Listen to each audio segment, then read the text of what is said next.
शुहोंग को रात भर मच्छर काटे थे, इसीलिए दामाई ने उसके कमरे के बाहर एक किताब और मच्छर भगाने का स्प्रे रखा था। शुहोंग पहले पूरे कमरे में स्प्रे मारती है, फिर उस किताब को पढ़ने बैठती है।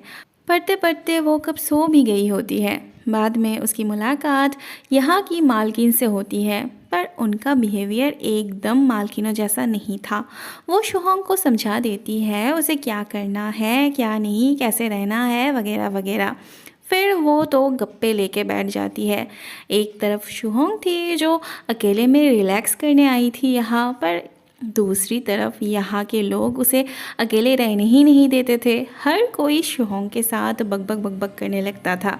बेचारी किसी को कुछ बोल भी नहीं पाती थी, बस चुपचाप उनके हाँ में हाँ मिलाई जाती थी। यहाँ पे बस माँ शियुई ही चुप रहते थे, पूरे दिन मेडिटेशन में लगे रहते थे।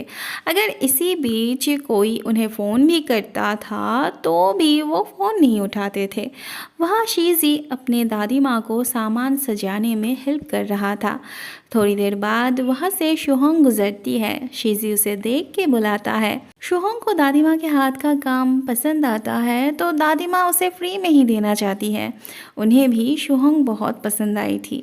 शुहोंग को उनके प्यार का एडवांटेज नहीं लेना था तो वो फ्री में नहीं लेना चाहती। उसे उसी रेस्टोरेंट में जाना था जहाँ पे उसे अपने पैसे चुकाने थे। वो शीज़ी से शॉर्टकट पूछती है तो शीज़ी खुद उसके साथ जाने के लिए उठता है। शुहोंग ने मना किया था, पर उसे तो शुहोंग को कंपनी देनी थी। जाते जाते शुहोंग को लग रहा था रेस्टोरेंट का रास्ता शॉर्टकट की जगह बहुत ज़्यादा टाइम ले रहा था।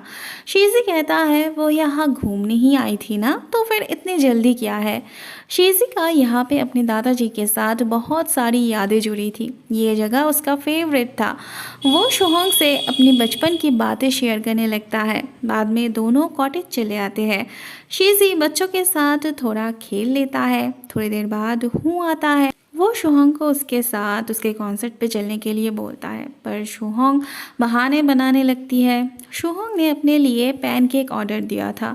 उसके खाने के सामने ये दोनों तब से खड़े थे, पर कुछ बोल भी नहीं रहे थे। तब शुहोंग उन्हें अपने में से 2 पीस उन्हें देती है। दिया से उसे पता चलता है उनमें से एक बच्ची शाओ चुन के थे। वो डिवोर्सी थी। उसके बच्चे की कस्टडी को लेके कोर्ट में केस चल रही थी। वह शाओ चुन शीज़ी का सेटिंग करवाने लगी थी, पर शीज़ी का ध्यान बार बार शुहोंग पे चली जा रही थी। शाओ चुन उसे डेट पे कंसंट्रेट करने के लिए बोलती है। थोड़ी देर बाद शीज़ी शुहोंग को वहाँ नहीं देख पाता। शुहोंग घूमते घूमते वुड शॉप चली आई थी और उसे आयन का काम बहुत अच्छा लगता है। जहाँ इसी काम के लिए उसे अपने सर से डांट पड़ी थी, वही शुहोंग से उसे शाबाशी मिलती है। आयन तो जैसे फिर से मोटिवेट होने लगता है। उसे शुहोंग इतनी अच्छी लगती है कि जाते वक्त वो उसे अपने हाथों से बनाया हुआ एक गिफ्ट देता है। शुहोंग उसे अपने टेबल पे सजा के भी रखती है।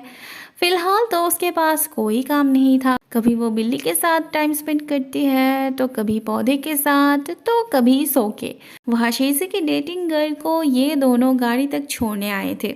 शीज़ी के दिल में अब कोई और जगह लेने लगी थी, इसलिए किसी और को उसे पसंद भी नहीं आता। पर वो शाओचुन को बोलता है वो लड़की उसे ही पसंद नहीं करेगी। मगर शाओचुन को ऐसा बिल्कुल भी नहीं लगता था, क्योंकि उस लड़की ने शीज़ी पे काफ़ी इंटरेस्ट दिखाई थी। चलते चलते दोनों में आयन के बारे में भी बात होती है।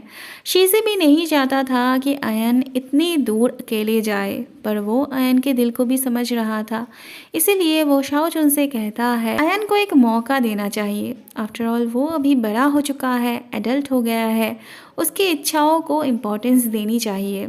शीज़ी का भाई स्कूल नहीं जाना चाहता था। उसे घर पे रह के घोड़ों की देखभाल करनी थी और दादी माँ का ख्याल रखना था।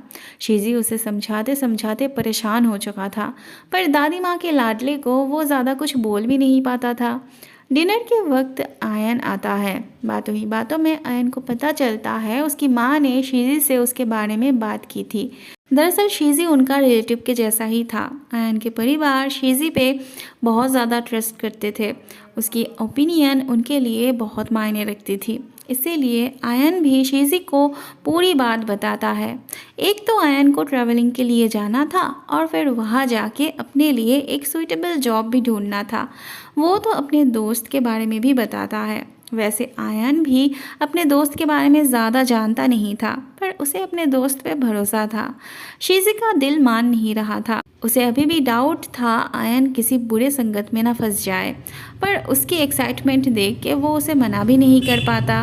वो उसकी माँ से बात करने के बारे में बोलता है। बाद में वो आयन की माँ को फ़ोन पे समझाता है आयन को विदेश जाने की परमिशन देने के लिए। आंटी जी को उस पर भरोसा था। आयन घर आता है तो उसकी माँ उसे परमिशन दे देती है। आयन का दिल बैठा जा रहा था। उसकी फीलिंग्स को कोई समझता नहीं था ना।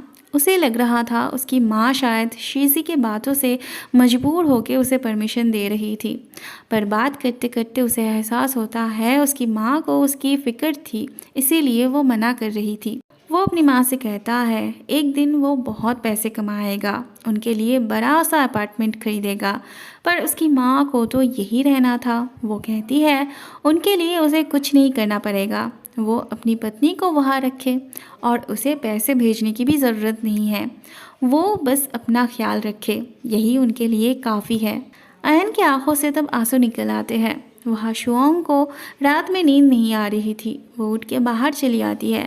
किचन में दिया और दमाई ऑलरेडी मौजूद थे। फिर तीनों मिलके खाते खाते ढेर सारी बात करने लगते हैं। एक दूसरे के जॉब के बारे में बात करते हैं। दमाई एक राइटर थी, पर उसे ना ही अपने आप पे भरोसा था और ना ही उसे अपना काम पसंद आते थे। उसे तो शुहोंग के जॉब से एक्साइटमेंट हो रही थी, पर शुहोंग अपने जॉब से फ्रस्ट्रेटेड हो चुकी थी। उसे तो दमाई का जॉब अच्छा लग रहा था। अगले दिन सुबह सुबह उठ के वो एटीएम से पैसे निकालती है, फिर उसी दुकान में आती है जहाँ से शीजी ने उसके लिए जूते खरीद के दिए थे। इसका नाम कैंडी था। ये ना शीजी को पसंद करती थी। शीजी ने शुहोंग को उसके घोड़े पे चढ़ाया था, इसीलिए उसे भी उसके घोड़े पे चढ़ना था। उसे जब पता चलता है कि शुहोंग के पैर पे घोड़े की पॉटी लगी थी, इसीलिए शीजी ने उसे अपने घोड़े पे बिठाया था, तो उसे भी अगली बार अपने पैर पे घोड़े की पॉटी लगानी थी ताकि शीजी उसे भी घोड़े पे बिठाए। अगले सीन में हम देखते हैं आयन अपने सर से मिलने आ रहा था, पर सर के बेटे के साथ उनका झमेला हो रहा था। सर का बेटा विदेश चला गया था जॉब के लिए। आज वो पापा के लिए ढेर सारी गिफ्ट्स लेके आया था जो कि उसके पापा को नहीं चाहिए थी। वो उसे तो बाहर करते ही है, साथ ही साथ उसका दिया हुआ गिफ्ट्स को भी।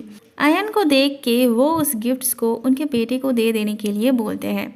आयन जो बोलने आया था उनके पास वो बोल नहीं पाता, पर सर खुद ही पूछते हैं वो यहाँ क्यों आया था। तब आयन अपने दूसरे शहर जाने वाली बात बताता है। सर को तो अब किसी से उम्मीद नहीं थी, वो हार चुके थे, इसीलिए गुस्सा ना होके वो उसे अपने मन की करने को बोलते हैं।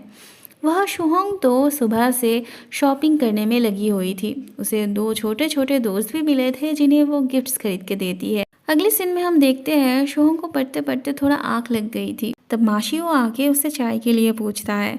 आज पहली बार वो अपने मेडिटेशन से उठे थे, पर उनके हर काम में मेडिटेशन थी। चाय बनाते वक्त भी वो धीरे धीरे मन को शांत रख के बना रहे थे, जिसे देख हर कोई बोर होने लगता, पर शुहोंग भी पेशेंस रख के उनकी बात सुन रही थी। माशिओ उसे मेडिटेशन करना सिखाने लगते हैं, पर शुहोंग में इतनी भी पेशेंस नहीं थी। चाय पीते पीते माशिओ को फ़ोन आता है, पर उन्हें चाय पीने में कॉन्सेंट्रेट करनी थी। शुहोंग के लिए फ़ोन का रिंग हुए जाना एक इरिटेटिंग बात थी, तो माशिओ फ़ोन को स्विच ऑफ ही कर देते हैं। वहाँ शीजी मास्टर जी के लिए कोशिश किए जा रहा था। उसके कलीग्स उसे मना करते हैं बेकार में इतना सोचने के लिए, पर शीजी के लिए मास्टर जी के बारे में सोचना, उनके लिए कुछ कर पाना एक ड्यूटी के जैसे था। वैसे वो हर किसी के लिए ही इतना सोचता था।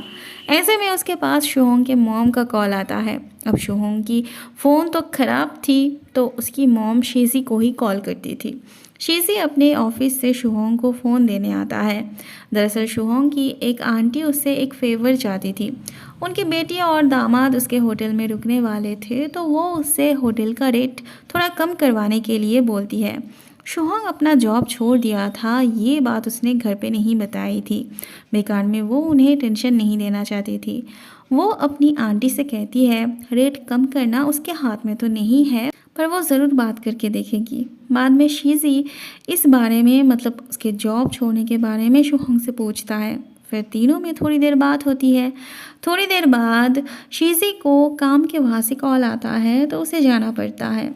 और वैसे भी वो माँ शिव के मेडिटेशन से बोर हो चुका था। माँ शिव ने सोचा था वो शुहोंग को सिखाएंगे, पर उससे भी और नहीं हो रहा था। वो भी चली जाती है।